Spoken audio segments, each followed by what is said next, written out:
Hambalang Anas Urbaningrum akhirnya ini memenuhi panggilan KPK hari ini. Dan sedemikian ini sebelum datang tadi pagi juga sempat digelar konferensi pers terkait sejumlah keberatan atas pemeriksaan di KPK. Tang hari ini kita juga akan berbincang langsung dengan kuasa hukum Anas Urbaningrum, Bung Karel Tikwal. Selamat sore. Selamat sore. Ya, Bung Karel, ini tadi sebelum Anas memutuskan untuk hadir di KPK, tadi malam kan ada pertemuan dengan Bang Buyung sebagai kuasa hukumnya. Apa sih yang diputuskan Anas pada pertemuan tadi malam itu? Jadi dalam pertemuan kita tim kuasa hukum itu menjelaskan bahwa sikap kuasa hukum tetap kepada sikapnya adalah bahwa KPK itu telah melakukan telah tidak memenuhi ketentuan yang diatur dalam pasal 112 ayat 1 Apa KUHP. itu tidak dipenuhi? Tidak dipenuhi karena di dalam panggilannya itu masih tertera kata-kata dan proyek-proyek lainnya dan atau proyek-proyek lainnya. Itu akhirnya pengacara tidak mendampingi Anas di KPK begitu ya? Karena kalau itu sampai tim pengacara itu mengaminkan, artinya mengaminkan apa yang KPK inginkan, kita khawatir bukan penegakan hukum yang berkeadilan yang ada, namun adalah kekuasaan semata. Kenapa kami katakan begitu? Karena kalau ini dibiarkan, nanti ini akan jadi presiden buat KPK sendiri. Ke depannya dia akan melakukan pemanggilan dengan cara-cara seperti ini terhadap siapapun. Apalagi nanti ini akan ditiru juga, karena KPK dianggap sebagai contoh oleh aparat hukum yang lain, ditiru juga oleh tingkat polsek. Tapi kasihan nanti rakyat jelata, ini yang jauh di sana dari ibu kota. Tapi kemarin sudah dijelaskan juga oleh KPK bahwa itu tidak ada kesalahan redaksional apapun dan tidak akan merubah surat panggilan. Itu karena memang menurut KPK itu benar sudah demikian adanya. Ada beberapa proyek yang tersangkut Anas di sana. Ya silakan aja. Proyeknya harus disebut. Proyek apa? Karena kebiasaan atau kelaziman di dalam surat panggilan, seseorang dipanggil sebagai saksi atau tersangka, itu diharapkan bisa membawa data atau dokumen yang berkaitan dengan yang disangkakan. Nah, kalau proyek-proyek lainnya, apa yang mau dibawa oleh saksi atau tersangka? Johan Budi kemarin juru bicara KPK mengatakan proyek-proyek lainnya ini akan dijelaskan ketika pada pemeriksaan Anas pada hari ini. Justru itu harusnya Anas. Nah, disinilah perdebatannya.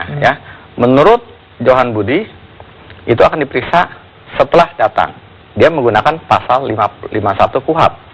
Sementara sebelum pasal 51 sebelum masuk ke pasal 51 KUHP, pasal 112 ayat 1 itu harus dipenuhi dulu. Yang menurut kami ada kata-kata alasan panggilan harus jelas. Baik. Mas Orel, sebelum nanti kita lanjutkan perbincangan, kita akan mengupdate bagaimana perkembangan terbaru di gedung KPK. Sudah ada rekan Dharma Gunawan di sana. Dharma, apakah sudah ada informasi terkini terkait status Anas Urbaningrum, apakah akan ditahan atau tidak begitu? Ya, Devi dan juga pemirsa, sejauh ini kami masih menunggu kepastian apakah Anas Urbaningrum akan ditahan atau tidak pada hari ini. Namun sejumlah informasi baik yang beredar lewat BlackBerry Messenger, baik itu yang sifatnya personal atau juga yang sifatnya broadcast, memang saat ini sudah beredar bahwa informasi yang kami terima, Anas kemungkinan besar akan ditahan pada hari ini setelah menjalani pemeriksaan yang dilakukan pada hari ini. Namun kembali kami masih menantikan pernyataan resmi dari KPK terkait dengan status Anas pada hari ini, apakah Anas akan pulang ke rumahnya kembali atau akan ditahan. Dan sejauh ini informasi yang beredar bahwa besar kemungkinan kalaupun ditahan, Anas akan ditahan di rutan KPK. Meskipun demikian masih beredar kabar juga bahwa kalaupun ditahan, Anas akan ditahan di rutan Guntur seperti informasi sebelumnya. Karena informasi sebelumnya kalau kita review bahwa Anas akan baru ditahan ketika rutan Guntur selesai direnovasi atau selesai diperbaiki, dan saat ini kondisi rutan Guntur sudah siap untuk dipakai. Jadi kami sejauh ini masih belum bisa memastikan apakah Anas akan ditahan atau di manakah Anas ditahan, baik di rutan KPK yang berada di basement atau di rutan Guntur. Sejauh ini masih kami terus konfirmasi, tapi sejauh ini rekan-rekan media memang mendapatkan informasi yang mungkin bisa disebut akurat bahwa terkait dengan rencana penahanan Anas Urbaningrum. Tapi kami kembali tidak bisa mengklaim itu sebuah informasi yang pasti, karena sejauh ini juru bicara KPK misalnya Johan Budi belum menyampaikan kepastian terkait penahanan Anas. Namun sejauh ini kami masih menantikan hasil pemeriksaan Anas Urbaningrum, karena sejauh ini Anas belum keluar dari gedung KPK, yaitu itu artinya mungkin proses pemeriksaan saat ini masih berlangsung atau justru sudah selesai tinggal menunggu waktu keluar dari gedung KPK. Tapi setidaknya sudah hampir 4 jam lebih Anas diperiksa oleh KPK setelah tadi Anas datang ke KPK pada pukul 14 siang tadi. Dan kami akan terus mengupdate kepada Anda terkait dengan bagaimana hasil pemeriksaan Anas Urbaningrum pada hari ini. Apakah Anas akan ditahan atau Anas akan kembali ke rumahnya. Namun memang kembali kami informasikan kepada Anda, biasanya jika seorang tersangka yang telah selesai dilaksanakan pemeriksaan dan kemudian akan ditahan, jika ditahan di luar gedung KPK, maka biasa sudah disiapkan 1 unit mobil tahanan yang akan mengantar tersangka yang ditahan.